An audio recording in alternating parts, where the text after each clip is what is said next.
मैं सुरेश फक्कड़ सभी मित्रों को प्रणाम करते हैं। आइए कुछ चर्चा करते हैं आज राम की। आजकल लॉकडाउन चल रहा है और टेलीविज़न पर रामायण सीरियल दिखाया जा रहा है। दुनिया का सबसे लोकप्रिय सीरियल, आज तक उसकी लोकप्रियता के ग्राफ को कोई दूर दराज तक नहीं टच कर पाया। समय बहुत अच्छा कट रहा है। नई पीढ़ी को रामचरितमानस के बारे में, रामायण के बारे में, राम के बारे में जानकारी हो रही। इसके लिए हमारे दूरदर्शन का चैनल, जिन लोगों ने काम किया इस सीरियल में, वो लोग रामानंद सागर जी, मैं सबको बहुत विनम्र भाव से, सबको राम मान के ही मैं इनके चरणों को पखारता हूँ।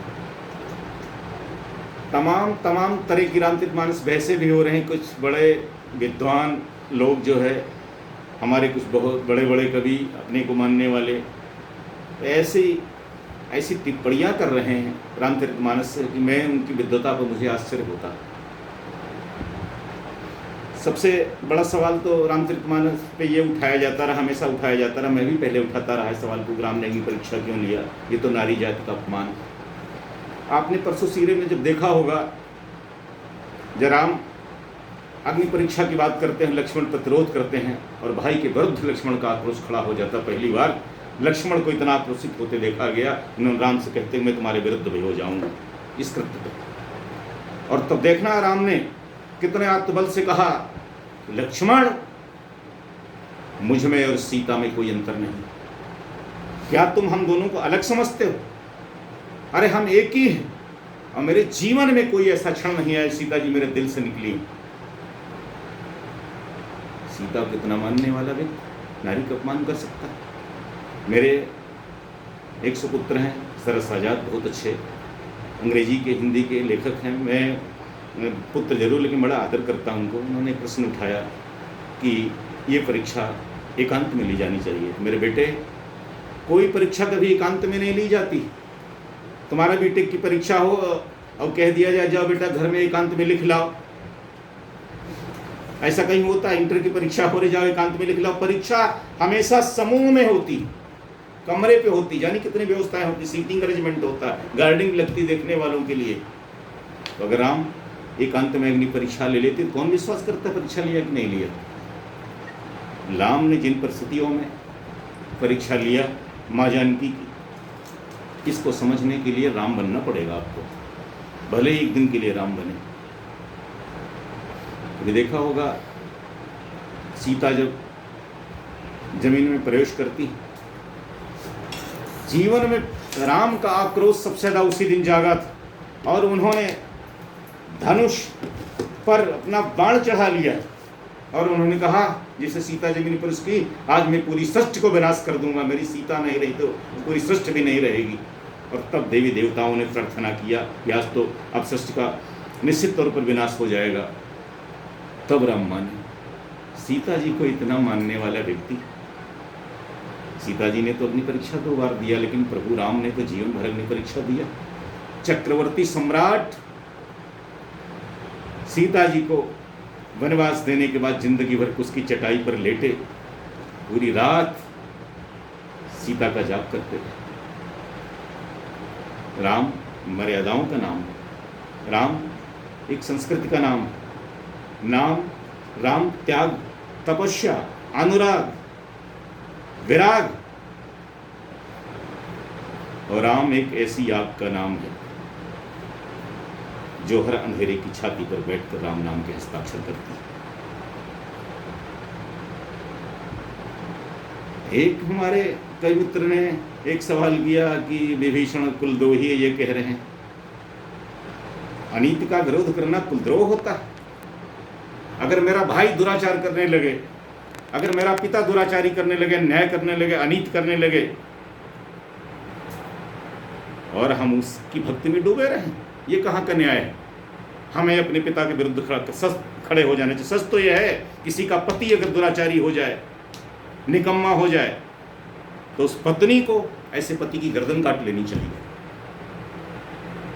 और विभीषण तो लंका को बचाने के लिए राम की शरण में है। अंत तक लंका विभीषण अगर नहीं होता तो लंका में कोई बचता ही नहीं, लंका में एक व्यक्ति नहीं बचता। भाई को समझाता रहा, भाई को मनाता रहा, भाई लात मारता रहा। अंत में भी भाई को विभीषण ने समझाया आखिरी समय तक, भैया इस लंका को विनाश से बचा लीजिएगा। और लंका जो विनाश से बची विभीषण जैसे संत के कारण, विभीषण जैसे महापुरुष के कारण बची। उस विभीषण पर आप सवाल उठा रहे हैं।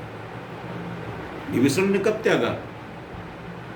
रावण ने खुद विभीषण का परित्याग किया था। ऐसे ऐसे तमाम कमेंट। किसी मित्र ने कहा कि भरत और राम में मुझे तो भरत बहुत श्रेष्ठ लग रहे हैं। गजब यार, कोई सवाल तुमसे पूछ दे जब तुम पैदा किए गए थे और जब एक क्रिया हुई थी पैदा करने की, तुम्हारे पप्पा का ज़्यादा योगदान था, तुम्हारी अम्मा का ज़्यादा योगदान था? ये तो ऐसे ही सवाल हो। अरे भरत की किसी से तुलना नहीं हो सकती, राम की किसी से तुलना नहीं हो सकती, और मैं तो कहता हूँ रामचरित के किसी भी पात्र की किसी से भी तुलना नहीं हो सकती है। सब अतुलनीय है, सबका अपना अपना एक नायाब कैरेक्टर। राम नारी के तो इतने बड़े समर्थक थे, नारी के, गरीबों के, आदिवासियों के, सताए हुए लोगों के।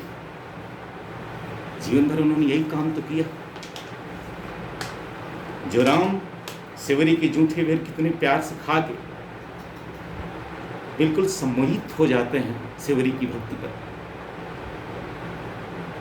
है या कोई माई का लाल उच्च कुलीन वर्ग का जो आज किसी जमादार के यहाँ रोटी खा ले? हिम्मत है? नहीं है। लेकिन राम पे कमेंट जरूर करेंगे। जो राम अहिल्या का उद्धार करते हैं कितने समर्पण के साथ, उस राम पर कल देखा आपने जो राम, अरे मंथरा का कितने सम्मान से, कितने प्यार से माँ कह के संबोधन किया, किस तरह से माँ से लिपटे। प्रेम का अतिरेक था। कैकेयी को राम शायद अपनी को माँ से भी ज़्यादा मानते थे। और जब लौट के गए तो किस तरह से दोनों जिस तरह से भाव विभोर होके मिले हैं, मेरी तो आंखों से आंसुओं की नदी बह चली थी उस समय। उस राम को नारी का विरोधी कहते हैं। राम जैसा व्यक्तित्व, राम जैसा महापुरुष इस सृष्टि में न हुआ है और न कभी होगा। राम की जैसी कथा कहीं नहीं मिलेगी। मित्र ने कहा कि पकड़ जी आपने वाल्मीकि रामायण नहीं पढ़ा, ये कैसे कह रहे हैं? तुलसी महान थे, रामचरितमानस महान थे, राम किसी परिचय के मोहताज नहीं है। मेरे भाई सच है। तुम्हें रामायण और रामचरित विभेद क्यों दिखने लगा? अरे राम कथा कोई कहे वो महान है, रामचरितमानस पर कोई लिखे रामायण भी महान है, रामचरितमानस भी महान है। ये तुलसी ने रामचरितमानस को लोकप्रिय जरूर किया। वाल्मीकि समकालीन थे तुलसी उनके, राम के, उन्होंने लिखा। और सच तो तुलसी इतने संवेदनशील थे कि राज तिलक के बाद राम के वो आगे कथा नहीं लिख पाए। शायद अगर तुलसी के हाथ पैर कांप गए थे, तुलसी की कलम हाथ से छूट गई थी, शायद तुलसी का हार्ट अटैक हो जाता। ऐसा नहीं है कि वाल्मीकि कम संवेदनशील थे। कौंच, पंच मिथुन, युगल कौंच पक्षी के वध को देखकर सृष्टि की पहली कविता जिनके कंठ से निकली महर्षि वाल्मीकि तो करुणा के अवतार थे, महाज्ञानी थे। उन्होंने भी सीने पर पत्थर रखकर एक सच्चाई का बयान किया। रामचरितमानस समन्वय का सबसे बड़ा ग्रंथ है इस सृष्टि का। रामचरितमानस से समन्वय आ जाए इस देश में, इस राष्ट्र में, पूरी सृष्टि में, रामचरितमानस तो लोक कल्याण का काव्य है। मैं तो बहुत अभिभूत हूँ।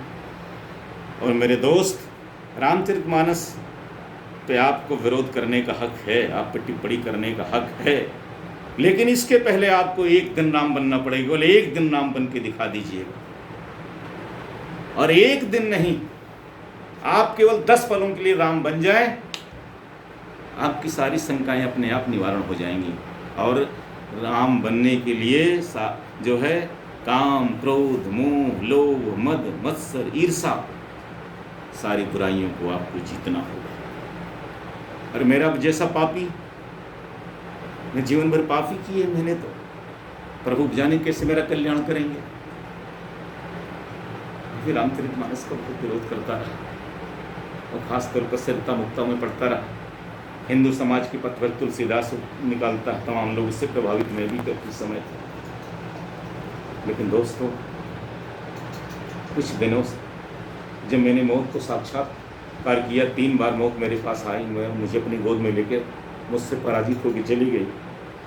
उसके बाद मुझे राम से ऐसा अनुराग हुआ, मुझे राम से ऐसी प्रीति हुई। अब वो सुरेश फक्कड़ जो पाप का पुंज था, आज फक्कड़ दास है।